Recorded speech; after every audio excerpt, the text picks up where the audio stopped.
Captain's Log Supplemental.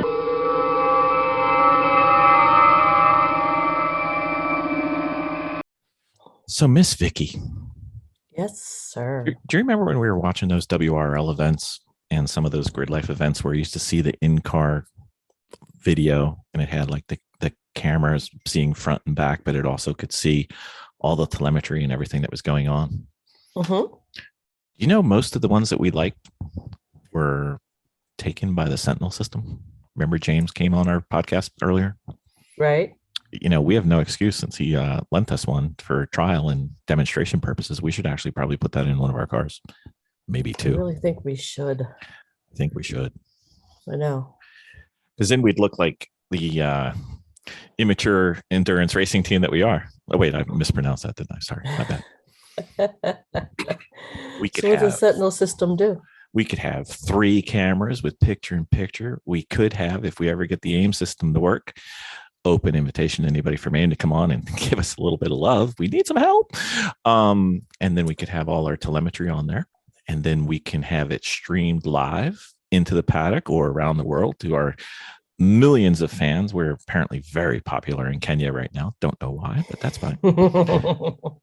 And it can integrate all the available race statistics from like Race Hero and everything. So we could actually see how we're doing on video. We wouldn't even have to carry around our phone anymore.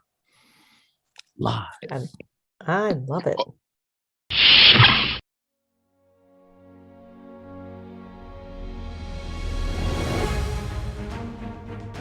From the great halls of their house, there are assembled 3 who hope to one day be the world's greatest driving heroes.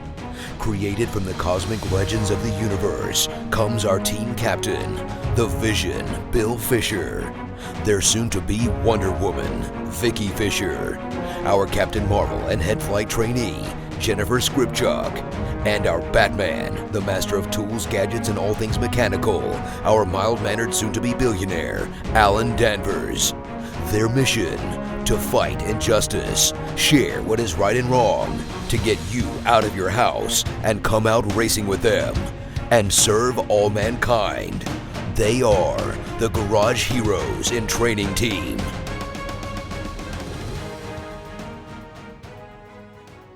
Dominating with Dawson. Ben Dawson. We need some Ben Dawson. Miss Vicki, Benzer. I know it's been a while. Has been. Okay. I'm happy to be back. We have a listener question. Ooh, oh man, I have missed those during my little eye surgery hiatus. I love listener feedback, questions. Let's hear it.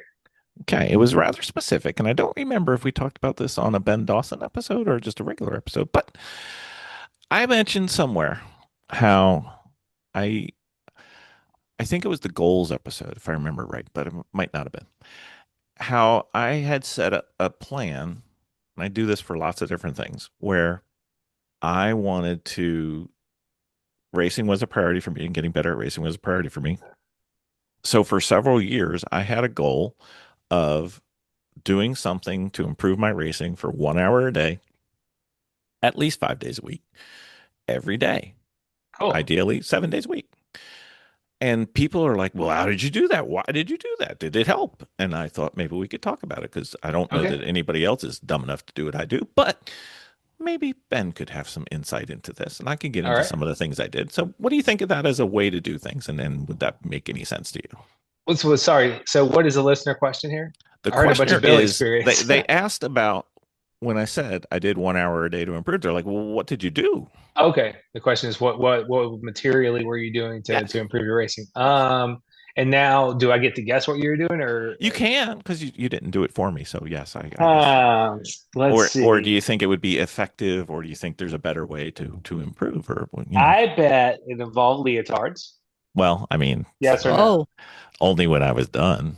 Because I'm picturing aerobics. I'm picturing those. What are those leg warmers? You know what I mean? Mm-hmm. Leg warmers, aerobics. You had a headband on. Whatever you're doing, I guarantee you there was a headband involved. Well, Olivia Newton-John was there for me, so I had to have the video. And I love all of that for you. No, one thing we rarely ever talk about, but I hope that you're doing is maybe some training on a sim. Are you an iRacing guy? We have been. We have not been since we moved because it's buried Right? underneath Oh about yeah, 60 boxes. But that happens. Yes, digging at the iRacing is sometimes the last thing people do after they move. But if I were trying to um, Mhm. materially improve my driving, and have done this before, before I had kids. I used to have iRacing, and when I couldn't be at the track, I would be jamming out. Even if it wasn't super productive stuff, even if I was in the Lotus 79, the 70s Mhm. Formula One car, just seeing how fast I could go around Road Atlanta, where no Lotus 79 actually ever raced competitively. Like even that, to me, there was some value in that. Just of doing the blocking and tackling, or shifting Yep. and shifting and braking and driving, and trying to be consistent and hitting lap after lap, no matter what platform you're in. But I think Assetto Corsa and iRacing, G Force one, R Factor, whatever. I don't even know R if that's factor the in. thing anymore. But there are some really great, credible sims out there that I would think would be a good use of any developing driver's time, and any established drivers, using those sort of tools to Mhm. keep themselves sharp away from the track. Yep. We've talked about kind of gauging some aspects of our street driving, kind of not doing them just exactly how you would on track, but trying to hit a little apex on an on ramp, or somewhere where it's safe, or going from the white line to close to the two yellow lines. Trying to just make little, just mimicking the gesture of trying to hit an apex, or turn every turn you do on the street into a little bit of an apex. Mhm. Um, I anybody who's ever followed me probably knows this, but one of the things I like to do is I mean, you can do late braking on the street, pulling up to a red light or something like that, or pulling up to a right turn. You can do relatively late braking and very brief braking and still make the turn. Like everybody else on the street is braking like 5 times longer than you do, and I'll pull right up to a turn going like 45 and just dip on the brakes and go. To me that feels like good practice, even though I'm not like tipping the car up on two wheels or anything. But just kind of staying in practice of the rhythm that we try to uphold on track, and just sort of keeping in mind, like trying to do late braking, especially if you're by yourself enough where nobody's going to be running up your butt or something like that. But Yep. those are some things I would think of. Sim stuff, kind of trying to recreate at least the gesture of track driving on the street. Those are at least the one about driving on the street. That's about the most half-ass kind of thing that I actively do these days still too. Is I win every on ramp and exit ramp Grand Prix I ever get on. But Exactly. what was the real things that you were up to, Bill? Yeah, Well, break into that coconut and kind of tell us what well, you were doing well, during that time. we've talked about Miss Vicky doing this, and I'm sure that she's done it so many times since it was my idea. Perhaps charging her footwork and heel toe downshifting on the street would be a wonderful, because if you can heel toe downshift on the street, the track is easy. Sure. Yeah. And I'm sure Miss Vicky does it every day. I'm sure she's dislocated her mute button, but that's okay. So, so I still am trying to understand, like I have to see it and figure out exactly what that looks like and what that's supposed to feel like. Mm-hmm. I haven't really spent a lot of time thinking of it. I think sometimes I do it because I, Nope. I I take moments when I kind of have my foot like a little bit between them and on both, and I kind of go between. I think like I have the heel on one and like a toe on the brake, and I kind of rock it back and forth. But I don't know if that's what that is. I mean, So, to me, that was Miata heel toe braking, because I couldn't rotate my knee under a Miata stock steering wheel, so I would have my heel on the brake and I'd be blipping the gas with my toes. So it's kind of backwards from the standard heel toe. Usually, you have your toes on the brake and you're using the heel to rock over onto the throttle. But if you're driving a Miata around every day, that could be. I learned it backwards and had to kind of relearn it the right way after driving other cars that were not Miatas. But hmm I think heel if you're driving a manual on the street, practicing your heel toe is great. These days I'm riding around in an automatic, but you know what that gives me the opportunity to do? Left foot braking. Damn right, I left foot brake everywhere. So that's Oh, another I good do skill to left have. foot brake. Yep, yep. So I think left foot brake is a good discipline if it's something that you live by and do on track. If it's not something you're doing on track, it's a good place to learn it, is to do it on the street. Mm-hmm. You don't want to left foot brake like a blacksmith, though. And but I'm a big proponent of left foot braking on track anytime that I'm not pulling the shift, because I think it gives me more flexibility for getting back to the throttle quicker, and just gives me more flexibility in In, general. So that's why I'm a big fan of left foot indeed. braking. Yeah. So, let's see some of the things that I did. Obviously, reading, Ross Bentley's books, other Mhm. other articles on the internet, taking some courses. I've got a go-kart course, I've got an autocross course, I've got a membership to the HP Academy, so I know how to fix things. Because remember, we started out, we knew nothing, so I didn't know Right. how to drive, I didn't know how to fix a car, I didn't know how to prepare for a track, I didn't know how to nothing. Um, Fixing a car, maintaining a car, because fixing a car and maintaining a car are very different. True. Actually working on a car, organizing the stuff we take to the paddock, stuff we take to the track, stuff we keep in our garage area. I mean, there's so much you can do, and if you just keep focused on it, you'll your mind will process things. You'll do easily more than an hour a day. But I just said, at least an hour. I'm going to do something, and Yeah. um, just making sure it's a focus and a something you have to do, not because you have to do it, but because you want to do it and you want to get better at it, and keep it at the top of your mind and not in the background. And there's so much you can do. There's so much references out there that are good and verified. There's a ton more that aren't. So you Yeah. have to be careful about Like that. us. Like Well, us. yeah, a little bit. I used to do YouTube reconnaissance on new tracks we were going to. Oh, So, totally. Yes. Yeah. you know, That's definitely a big thing is track notes, things hell like yeah. that. Yep. I studied to be an instructor. I got that. I got, my class 2 instructor, that was kind of fun. I got my racing license. I got, pretty much anything I could see that I would find. And the other thing to do is it's what I did is not going to work for everybody because it's what I needed to do. If you're really good at some piece of the driving or the racing, but you have a gap, work on the gap. You know, Yeah, you, that's a good point. if you're Miss Vicki, when she's asked what she's good at, I'm good at passing, I'm good at traffic. Um, and I do believe that she is, but it's relative. It's not like she is, the best traffic person in the world. It's just relative to the rest of her skills. She's better at traffic than she is at whatever. I'm not going to say anything because I don't want to end up in the bathtub. Yeah. It's I'm just I'm better. comfortable. It's Yeah, comfortable. I'm Right. definitely better at driving than I am at building cars or engineering. Right. But if it's an interest and if it's a need that you have, then you would do it. Like if you had time, you would finish your car. If you don't have time, you need to invite Miss Vicky down there and she'll finish your car for you. And I will go out and get dinner. But it's think about what you need as a driver, what you need as I'm essentially the team manager for our car. I do the planning, the scheduling, and all that craziness, and then I get overruled, and it's fine. But somebody's got to do all these different roles, and some of the roles are mine, some of the roles are Miss Vicky's, some of the roles are Jennifer's, some of the roles are Jeremy's, some of the roles, we split things up. That's the advantage of having a team and a team as Yeah, big as ours is. But if you don't do it, you're going to get burned. yeah. So I think you're making a lot of good points. Yeah. just think about what you need to do to get to the track, what you need to do as a person, what you need to do as a team, what you need to do as a car, what you need to do as transport, what you need to know about the track, what you need to know about safety, what you need to know about the weak spots in your cars and how to fix those, and then what's going to break and what your spare parts packages are, and all, and all, and all, and all, and all, and all, and all, and all. And it's easy to do an hour. An hour is not hard, but That's true. Yeah. if it's something that matters to you, if it's something that you care about, just, make a commitment for the next year or whatever.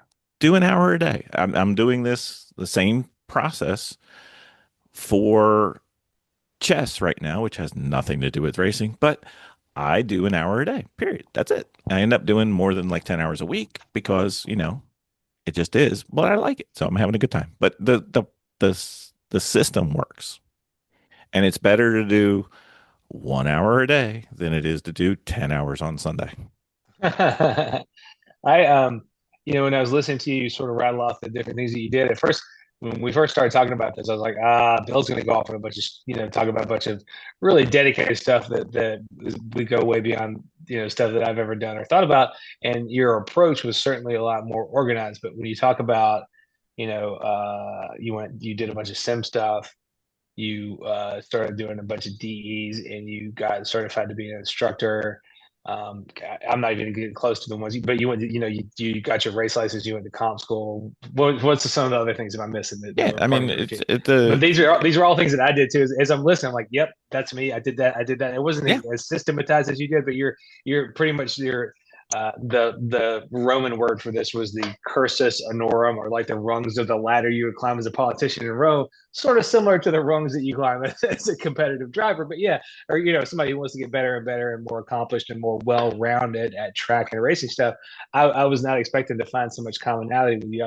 I didn't read a bunch of books. That's kind of where we diverged. I didn't go along, do a lot of formal learning, but yeah, I mean, the majority of what you said are also things that ring true and mirror the things that I've done in my own past and training. Just my timeline was a lot more stretched out. Yeah. But yeah, a lot of the stuff you said exactly mirrors the things that the steps that I took many years before you guys came along. We're doing it too. But yeah, it sounds like you've taken a solid approach, and the idea of doing something with racing or something with cars an hour every day is pretty good, especially if you're like when you detail it like, oh yeah, it could be car prep, it could be planning for your next race, it could be watching YouTube videos of this race you got coming up in a month, but you've never been to this track. I'll tell you, just a little micro focus on that one thing. Before we moved back from California, this is like the 2014, one of the first times I ever met Kathy while she was still working with Chump Car. It was like, hey, Guy Argo, this guy on the West Coast, was like, hey, let's go race this guy. Let's go race with this guy who's got a Volvo wagon at a Las Vegas Motor Speedway. I was like, that sounds cool. The only Roval I've ever done was this race, and so I tried to get an idea of what configuration of the Roval we were going to run, because I was going to go on iRacing and try to do it. And it turned out they were doing this sort of bastardized version that hooked one end up at the other. You couldn't do that exact version of the Roval at iRacing, but I did, as much of this end, as much of that end as I could on iRacing, just to get the better feel. I was going to be missing maybe the connector section right there in the infield or something like that. But I did that. I studied it pretty assiduously. Found like the slowest car I could find on iRacing that was going to hopefully match up with the very slow car I was going to be racing. But get there to the track, find out it's an 8 p.m. to 8 a.m. race. Oh, so, no. Boom, already I'm in the dark, but I'd done some sim in the dark. So I think the only way you could practice that track might have been in the dark anyway. So I was ready for the dark. I'd already done some of my sim training for this in the dark, but I hadn't done that exact configuration, but I was going to be pretty much 90% on all the turns as far as having done most of it. Funny thing was, though, we were out there driving, and this guy's car wasn't super fast, but stock headlights on a Volvo, pretty easy to overdrive them, going as fast as that car goes. So I'm piled off in a NASCAR turn one, overdriving my lights, and the teams could have kicked in like extra $500 per team to turn on the NASCAR lights, but nobody wanted to do that. So we're all out there, but in the pretty much very dark, we're running this Roval, and I'm driving out. Boom, shooting off into turn one with no idea. I mean, I know it's there. It's going to be there. The NASCAR guys can go, 60 miles an hour faster than I'm going into there and not have a problem. It does not keep going straight. It does not. I know where it's going to be going. Once you kind of get there, it catches you, where you're going. You can see a little bit. But anyway, the team owner went out to drive first and drove the car out to a lead.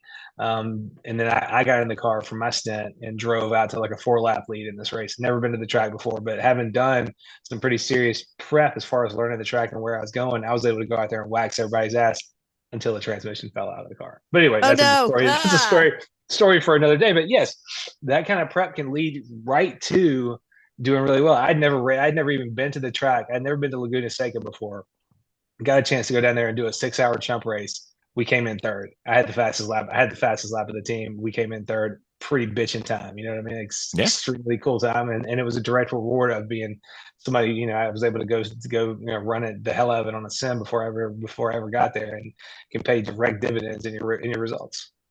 Right. And if you don't, there's certain times in your life where you can't give an hour. Okay.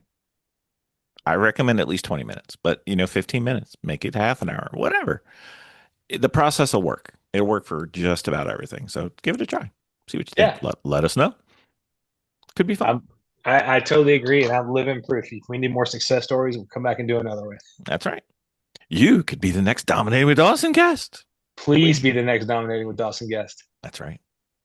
Thank you, everybody. Thanks. Thank you. That was fun.